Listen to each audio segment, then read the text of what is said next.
This episode is powered by Poddex. Poddex are unique interview questions and episode starting prompts in the palm of your hand.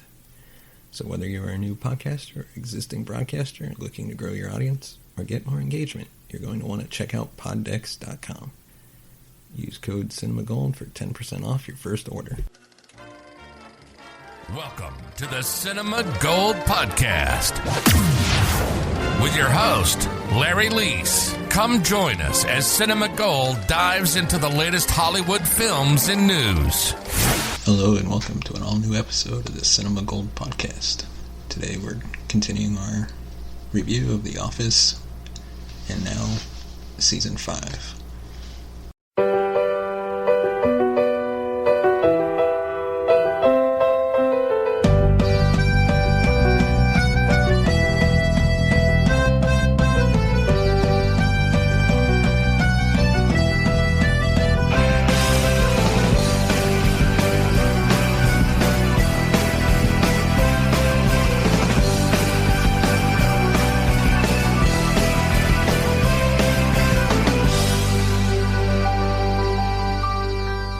Season 5 of The Office feels a lot like the downward slope of a great series.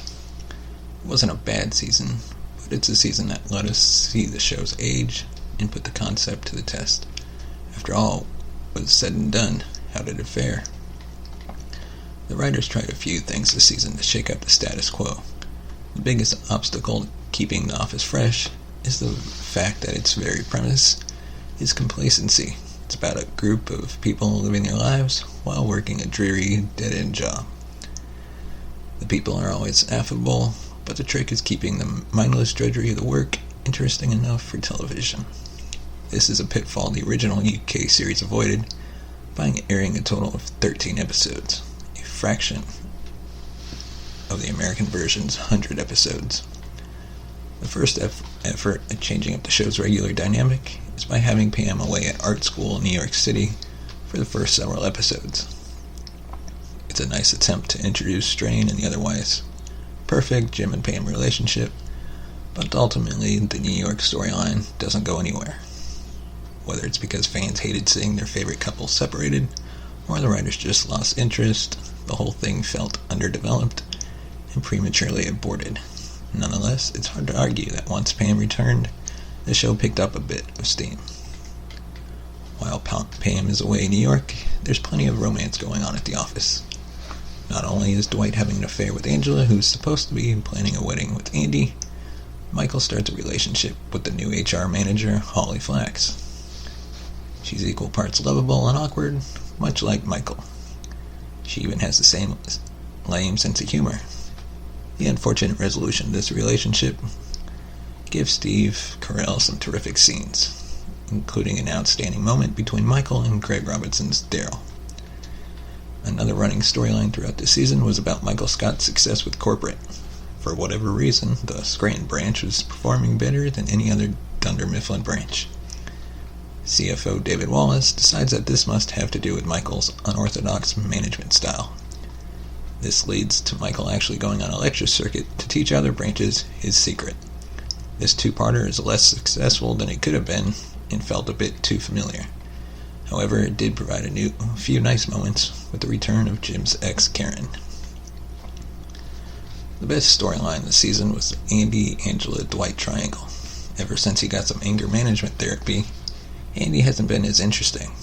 This development allowed Ed Helms to further develop the character and flex his abilities. Angela proved to be every bit the conniving, selfish woman she appeared to be all along. Duel is a great episode where all of this comes to a great conclusion. However, it's virtually never ever mentioned again for the rest of the season, a strange lapse in a show that usually doesn't let things drop. The cast, as usual, was excellent this season, but for me, the stand-up performance was from Rainn Wilson as Dwight. This was a bit of a revelation to me, as Dwight was never my favorite. The character was either too over the top, or just weird for the sake of being weird. But this season we watched as he had an affair, then decided Angela wasn't worth it. He then found a new boss to suck up to, in the form of Idris Elba's Charles Minor. Watching Dwight move away from his usual worshipful view of Michael was a lot of fun. The finale was something of a disappointment. It wasn't a great episode, but it also went out on a surprise that just didn't have the impact I was looking for. It's a Jim and Pam moment, and frankly, by the season's 26th episode, that relationship doesn't have the allure and appeal like it did in the earlier seasons. You'd think after becoming a couple, it wouldn't be long before these two would realize that their own relationship is the most they'd ever get out at Dunder Mifflin, and it's time to move on from such a dead-end job. But of course, if that were to happen, you'd lose two of the most beloved characters, and we are talking about a television show after all. With 26 episodes, 3 of which were hour-longs, the show felt stretched thin this season. More than a few episodes felt like retreads or were trying hard or simply didn't come up to the level that we're used to from a show as consistently excellent as this one.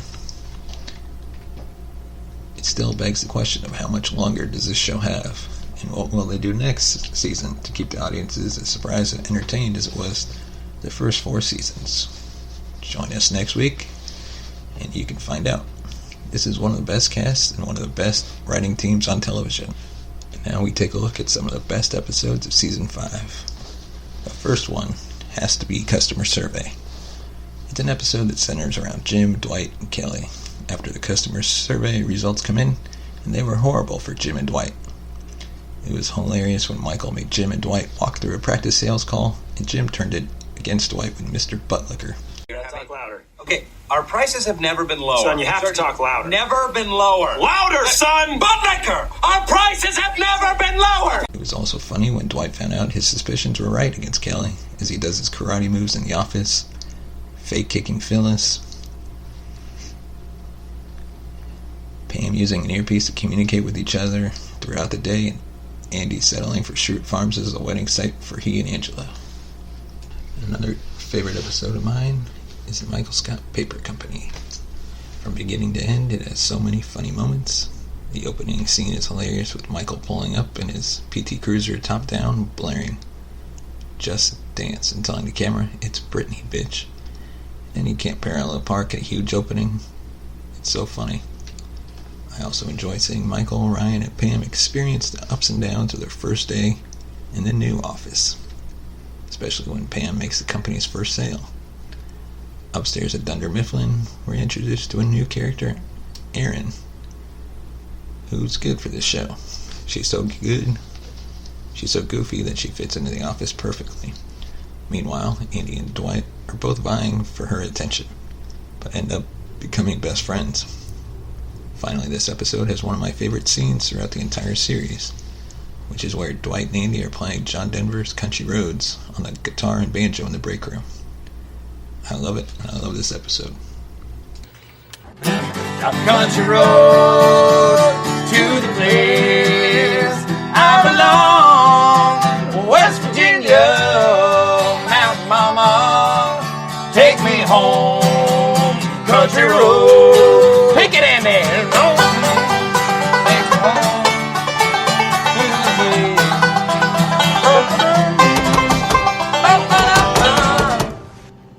You have to stop. One of the highlights of The Office is its Christmas episodes, and Moroccan Christmas is one of them. Even though it's not in the top 3 Christmas episodes for me, it's still a very good one with a lot going on. The most important aspect of it is everyone in the office, except Andy, is finding out that Angela has been cheating on Andy with Dwight after Phyllis spilled the beans. It wasn't totally crazy that the episode was centered around Meredith, because she isn't that strong of a character, but it did give way to some funny parts with her hair catching on fire and the intervention. Dwight and the Princess Unicorn dolls was hilarious, and maybe the funniest part of the episode was when Toby bought the last unicorn doll from Daryl, extremely marked up in price, just to find out it was a black doll, pretending that like he still loved it. And at number 4 is the Golden Ticket episode, when Michael has a great idea to place Willy Wonka-inspired golden tickets in random shipments of paper. It backfires when the company's largest client receives 5 of them, each providing 10% off. With the company set to lose thousands of dollars, David Wallace is furious. That's when Michael wants Dwight to take the blame for the idea and potentially get fired. Most of the episode centers around that storyline. I didn't care a lot for Michael wanting Dwight to take the blame, but it all worked out when it turned out to work in Dunder Mifflin's favor, and Dwight stuck with claiming the idea, which I loved. I also loved the knock-knock joke that Dwight tells in this one about the KGB. Classic. And my number 5 favorite episode is Stress Relief. One of my favorite episodes from the entire series. Probably season and series. This one packs in non-stop laughs. The episode opener is the best one from any episode, where Dwight's fire drill has everyone losing their minds, thinking they might die. "Today, smoking is going to save lives" is a classic line.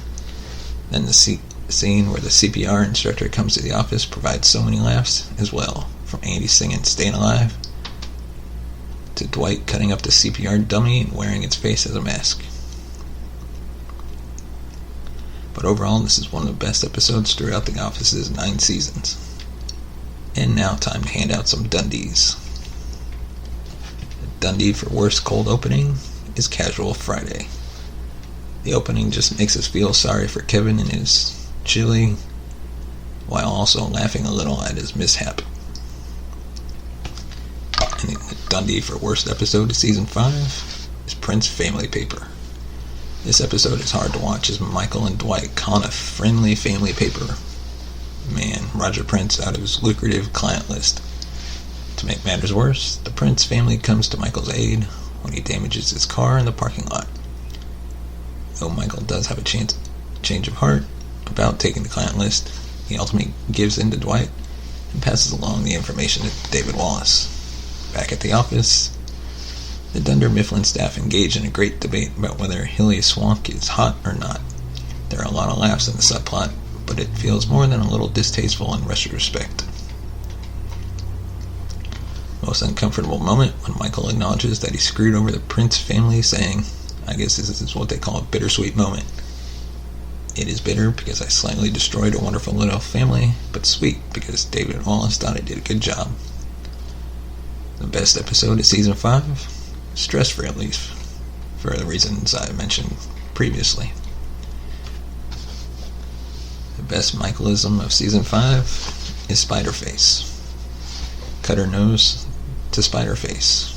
Not an official Michaelism, but Jim mentions Michael saying it once when he roasts Michael Scott. Best moment of Season 5? The proposal, of course. It's the peak of the Jim and Pam relationship. How can you not love this moment? And the best character of Season 5 has to be Charles Minor. For crying out loud, it's Idris Elba on The Office. He perfectly plays the serious boss, in sharp contrast to Michael Scott. And I can tell Charles was a no-nonsense boss, ready to fire anyone at any moment. Thank you for listening to this episode of the Cinema Gold Podcast. Share your thoughts with us at CinemaGold2 on Twitter, or like us on Facebook. Search Cinema Gold Movies.